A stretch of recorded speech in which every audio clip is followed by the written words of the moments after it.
안녕하세요. 성도 여러분 반갑습니다. 김관우 목사입니다. 오늘 눈곱 큐티 함께 할 텐데요. 창세기 31장 21절부터 35절까지 말씀입니다.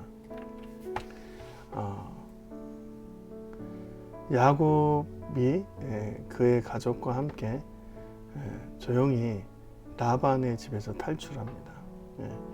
라반과 굉장히 갈등이 심화되어서 조용히 나왔죠. 아무에게도 알리지 않고 나와요. 그런데 3일 만에 야곱이 도망한 것을 라반이 알게 되는 거죠. 그래서 23절에 보니까 그의 형제들을 거느리고 7일 길을 쫓아갔다. 이렇게 나왔죠.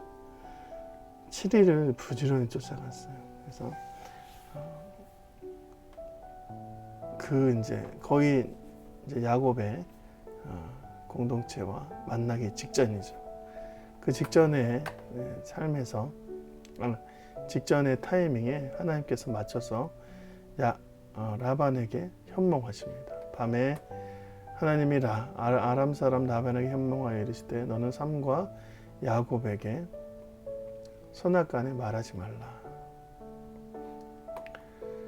정말 하나님께서 정확한 타이밍에 맞춰서 역사하셨어요. 아무 말도 하지 말라.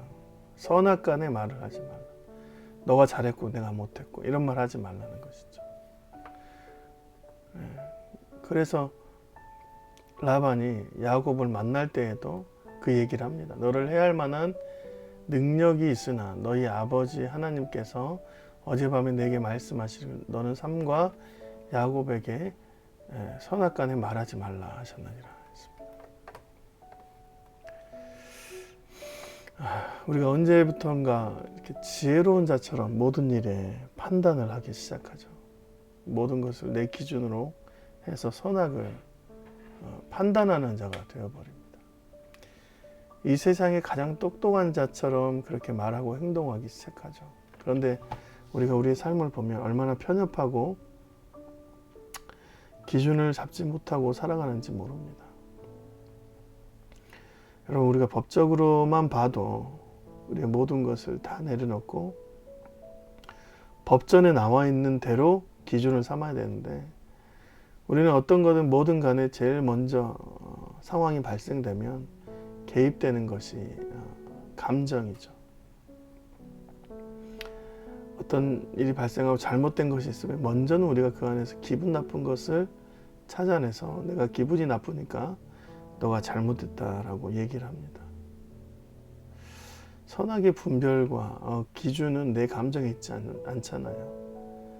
그렇기 때문에 우리는 전혀 지혜롭지도 못하고 공평하지도 않고 공의롭지도 않습니다.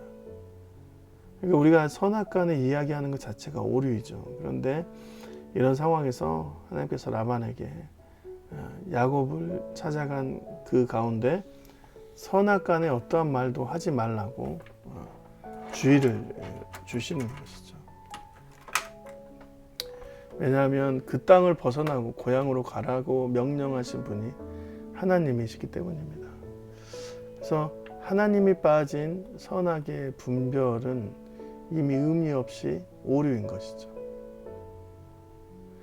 그래서 라반이 그럼에도 불구하고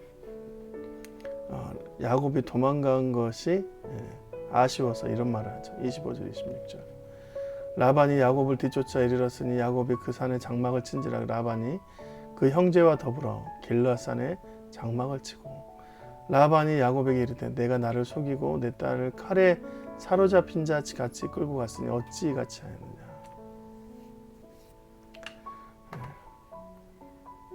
내 딸을 칼에 사로잡힌 자 같이 끌고 갔다. 이게 원수가 칼로 위협해서 억지로 끌려갔다 이렇게 말하고 있는 거죠. 이 말도 실은 오해가 있습니다. 딸들은 철저히 야곱의 말에 동의를 해서 아버지를 벗어나기 위해서 야곱과 함께 출발했던 것이죠. 라반은 원래 자신이 선한 의도가 있었다고 얘기해요. 내가 즐거움과 노래와 북과 수금으로 너를 보내갔거늘 어찌하여 내가 나를 속이고 가만히 도망하고 내게 알리지 아니하였으며 내가 내 손자들과 딸들에게 입맞추지 못하게 하였으니 내 행위가 참으로 어리석도다.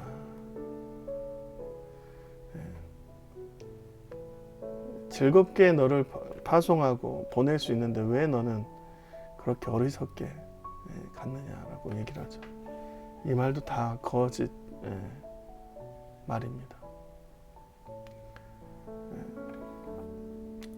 마음이 급해서 쫓아왔어요. 그런데도 불구하고 야곱을 해칠 수도 있는 마음이 많았어요.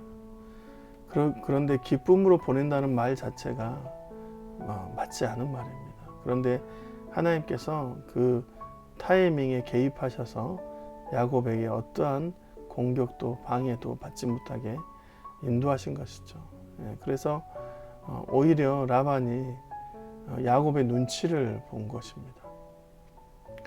그 상황에서 한 가지 더 일이 발생하는데 라헬이 자기의 아버지 라반의 드라빔을 훔쳐왔고요.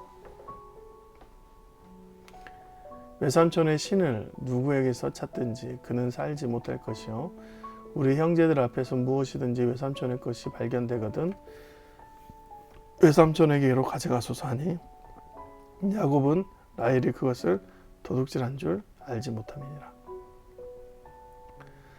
드라빔이라는 것은 종교적으로 자신의 집안과 집안의 수호신과 같은 존재예요. 또 한 가지는 이 드라빔은 재산의 상속의 소유권이 있다는 것을 주장하는 것입니다. 그러니까 드라빔이 이때는 부동산 증권이나 집에 이렇게 소유 증서가 없잖아요. 그래서 집문서 같은 역할을 하는 게 바로 지금 이 드라빔입니다. 그래서 나중에 라반의 아들들에게 자신의 아버지가 자기에게 우리에게 재산을 이렇게 물려줬다라고 했을 때 이 드라빔을 소유한 사람이 그 가정의 드라빔을 소유한 사람이 그 가정의 재산을 맡아서 운영할 수 있는 것이죠. 그런데 성경에서는 라헬이 그것을 왜 훔쳤는지는 나와 있잖아요. 하지만 라헬이 훔친 것이 드러나지 않았습니다. 왜냐하면 그 가운데 한 가지 목적, 야곱이 베델로 돌아가라는 하나님의 명령을 지키는 데 있어서 하나님께서 이 모든 과정 안에서 그 상황들을 다 덮으시는 것이죠.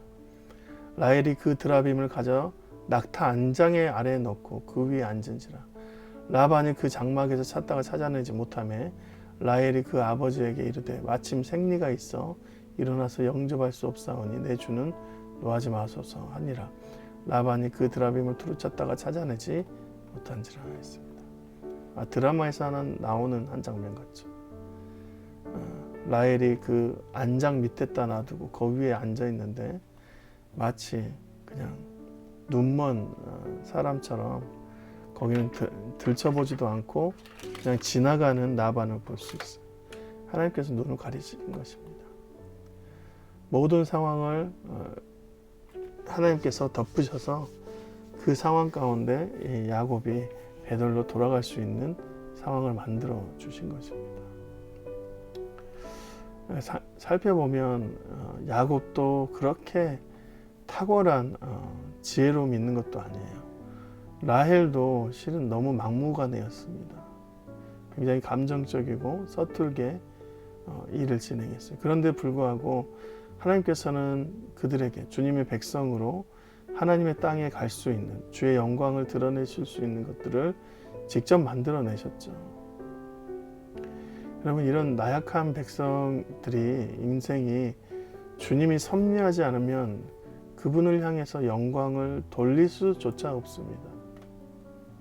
어리석고 감정적이고 지혜롭지 못한 인간이 하나님 앞에 주님의 도우심이 없으면 그런 영광을 돌릴 수 있는 날이 없어요. 다시 말해서 하나님께 영광을 돌리고 우리가 주님이 기뻐하시는 삶이 된다는 것은 결국 주님이 우리의 삶을 통해서 역사하신다는 것을 보는 것이죠.